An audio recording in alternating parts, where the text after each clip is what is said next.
Le paradoxe de la science, c'est qu'elle se trompe, et c'est ça qui fait sa force. En philosophie des sciences, il y a plusieurs concepts centraux dans la définition de ce qu'est une science. L'un de ces concepts, c'est la réfutabilité ou falsifiabilité. C'est un concept proposé par Karl Popper et qui vise à formuler une idée assez simple.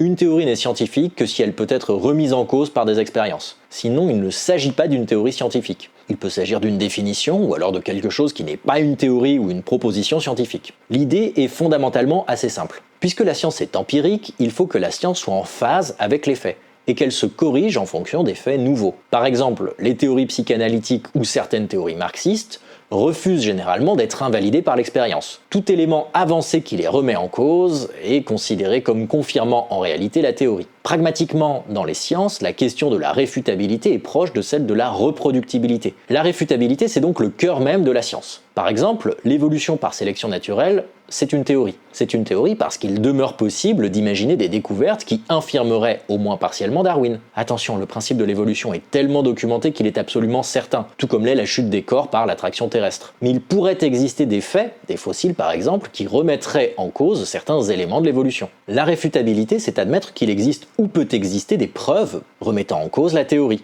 Sinon, ce n'est pas une théorie. L'idée de réfutabilité a été critiquée par d'autres auteurs, notamment Thomas Kuhn et Imre Lakatos.